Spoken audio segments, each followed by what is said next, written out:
Lori Vallow has filed her appeal, citing 16 different issues.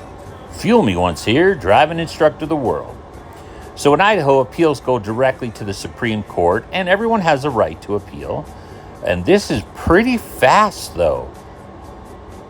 If you think about it, I mean, sentencing was just about a month ago, a little more than a month. So here starts the 16 issues. Number 1, under A, 3A, did the court make an error, in its order dated April 11, 22, where the court found that the defendant, after spending 10 months in a mental hospital, was competent to stand trial? Did the court mess up saying she was competent? B, did the court err where the court denied the defense experts' requests to send the defendant back to the mental hospital rather than proceed to trial? So 2 of these hinge on her competency to stand trial. She's going to have to be reevaluated within the appeal. C, was the defendant's constitutional and statutory right to a speedy trial violated by the government's repeated requests for continuance? Now, this one has a lot of merit. The first 2 do also. That's something really important. Is she sane enough to stand a trial? She didn't even put up a defense. But she never waived her right to a speedy trial. Chad did. That's why his trial's scheduled for next year. But Lori never waived her right. The trial kept being postponed because the government kept asking for continuance, the state. Number 4, or D, was her constitutional and statutory right to a speedy trial violated by the court setting the actual trial date? It was set quite a bit after the continuances, and would have been outside her 60-day or 90-day limit for a speedy trial from the date of the initial hearing accusation where she had to plead.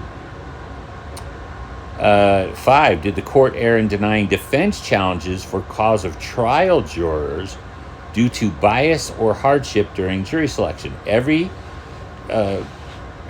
defense and prosecution team has right to object to certain jurors. They get a limited number of them, and the judge can rule whether those objections are correct or not. Here, that's called for. Here, they're saying they did make challenges because of bias or hardship during jury selection. The reason why that's important is because jurors, if they have a hard time or they can't miss that much work, they're more likely to bring in a verdict. And they're saying that's what happened here, possibly. And then, okay, F, did the government commit fundamental reversible error in its opening statement to the jury? Now, I'm going to go back through the opening statement. In a minute, you're going to see they also object to something in the closing statement. They don't specifically say what it is, so we're going to have to go back and look at these in another video. Okay, G, 404B, Rules of Evidence in Idaho. 404B says you cannot bring up crimes to talk about a person's character, only crimes that relate to the current charge. So G and H both relate to 404B errors on the part of the prosecution. Did they exceed the scope of its order regarding the crimes against the defendant? And did they produce evidence of other crimes just to go against her character? They may have.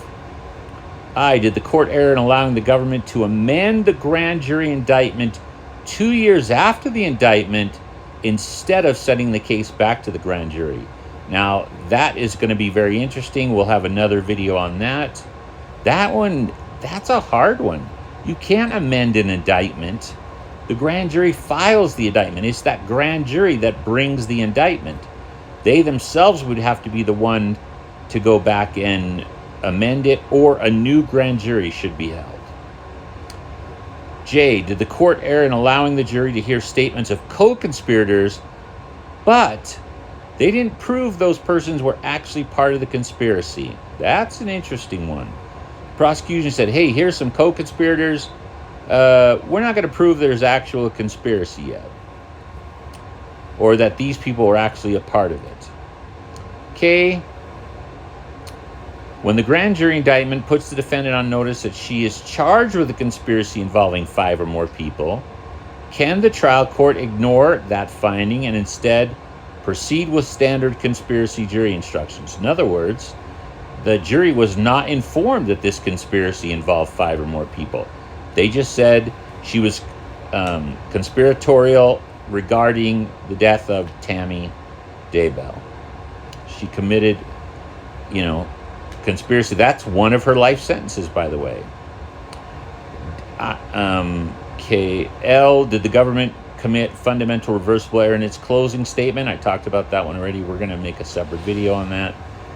Did the court err when it granted, without a hearing, the government's objection to the defense request for the court to review all mitigation evidence submitted by defense for sentencing? This one is probably not going to get through. The judge already ruled.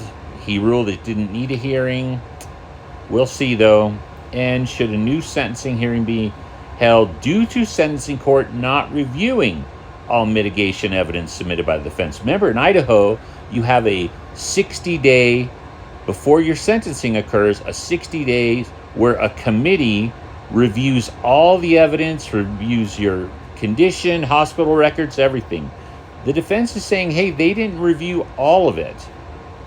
And did the sentencing court abuse its discretion by ordering the defendant to serve 3 consecutive fixed life sentences without parole?